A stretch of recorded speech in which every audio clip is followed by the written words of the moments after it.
അപ്പോൾ ഇതെന്ന് പറയുന്നത് നമ്മുടെ ഫോർത്ത് മൊഡ്യൂളിലത്തെ കെ മീൻസ് പാർട്ടീഷനിങ് ക്ലസ്റ്ററിങ്ങിൻ്റെ ഒരു ക്വസ്റ്റ്യൻ ആണ്. അപ്പോൾ നമുക്ക് ഇങ്ങനെ രണ്ട് സെറ്റ് ഓഫ് നമ്പേഴ്സ് തരും.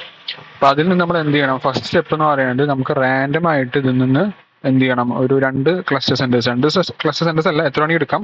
നമ്മളിവിടെ രണ്ട് ക്ലസ്റ്റർ സെന്റേഴ്സ് എടുക്കുന്നത്. അപ്പോൾ ഞാനിവിടെ ഒരു ക്ലസ്റ്റർ സെന്റർ ആയിട്ട് ഈ 2,1 പിന്നെ ഒന്ന് 2,3 ആയിട്ട് എടുത്തു. അതാണ് രണ്ട് ക്ലസ്റ്റർ സെന്റേഴ്സ് എന്ന് പറയുന്നത്.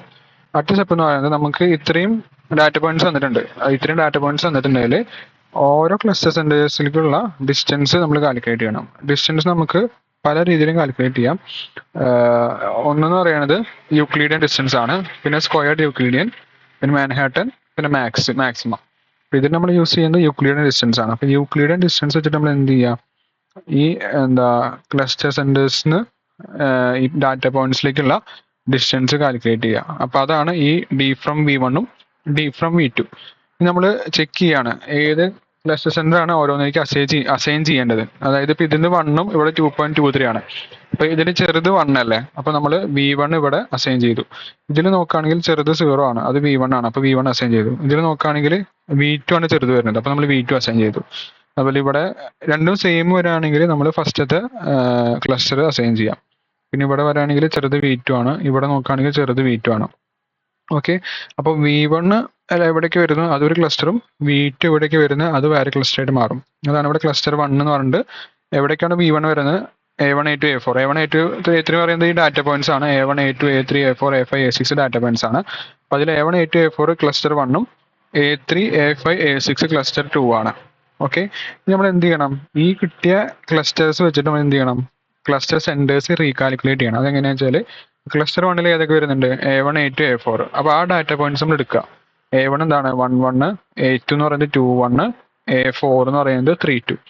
അപ്പോൾ ഇവിടെ 3 സെന്റർ ആയതുകൊണ്ട് നമ്മൾ എന്ത് ചെയ്യുക? 1/3 വെച്ച് ഡിവൈഡ് ചെയ്യുക. എന്നിട്ട് എന്ത് ചെയ്യുക? എല്ലാ എക്സും ആഡ് ചെയ്യുക, പിന്നെ എല്ലാ വൈയും ആഡ് ചെയ്യുക. അപ്പോൾ എല്ലാ എക്സും ആഡ് ചെയ്യുമ്പോൾ എത്ര കിട്ടും? 6 കിട്ടും. എല്ലാ വൈ ആഡ് ചെയ്യുമ്പോൾ നമുക്ക് 4 കിട്ടും. അപ്പോൾ 1/3 ഓഫ് 6,4 വരും. എന്ത് ചെയ്യുക? 6/3 ചെയ്യുക, 4/3 ചെയ്യുക. അപ്പോൾ നമുക്ക് രണ്ട് വാല്യൂസ് കിട്ടും. ഈ സെയിം പരിപാടി ഏതിലും കാണിക്കുക? V2ലും കാണിക്കാം. അതായത് A3, A5, A6 പറഞ്ഞ ഡാറ്റ പോയിന്റ്സ് ഡിവൈഡഡ് ബൈ 3 വെച്ചിട്ട് നമുക്ക് ഇങ്ങനെ രണ്ട് പോയിന്റ്സ് കിട്ടും. 3.66ഉം 3.6 എന്ന് പറഞ്ഞാൽ 66 എന്ന് പറഞ്ഞാൽ രണ്ട് പോയിന്റ്സ് കിട്ടും. ഇനി അടുത്ത ഇറ്ററേഷനിൽ എന്ത് ചെയ്യുക? നമ്മളിപ്പോൾ ഇവിടെ V1 എടുത്ത് എന്തായിരുന്നു? 2,1ഉം 2,3 ആയിരുന്നു. അതിന് പകരം ഇവിടെ നമ്മൾ എന്ത് ചെയ്യുക? 3.66ഉം അല്ല ഈ 2,1.33ഉം 3.66, 3.66ഉം എന്ത് ചെയ്യുക? അടുത്ത ക്ലസ്റ്റർ സെന്റേഴ്സ് ആയിട്ട് എടുക്കുക. അപ്പോൾ അത് വെച്ചിട്ട് നമുക്ക് എന്ത് ചെയ്യാൻ അടുത്ത ഇറ്ററേഷൻ ചെയ്യാം. അങ്ങനെ ഇറ്ററേഷൻ ചെയ്തിട്ട് എപ്പോഴാണ് നമുക്ക് ഇതാണ് അടുത്ത ഇറ്ററേഷൻ എന്ന് പറയുന്നത്. അതായത് 2,1.33ഉം അതുപോലെ തന്നെ ഇത് രണ്ടും ക്ലസ്റ്റർ സെന്റേഴ്സ് ആയിട്ട് അതിന് കറസ്പോണ്ടിങ് ആയിട്ടുള്ള ഡിസ്റ്റൻസ് കാൽക്കുലേറ്റ് ചെയ്തു, സെന്റേഴ്സ് അസൈൻ ചെയ്തു. അപ്പം അങ്ങനെ അസൈൻ ചെയ്യുമ്പോൾ നമുക്ക് ക്ലസ്റ്റർ ഒന്ന് മാറും. അതായത് A1, A2, A3, A4ഉം ഒരു ക്ലസ്റ്റർ ആയിട്ട് മാറും. പിന്നെ A5, A6 വേറെ ക്ലസ്റ്റർ ആയിട്ട് മാറും. അപ്പം അതിന് കറസ്പോണ്ടിങ് വാല്യൂസ് കിട്ടും.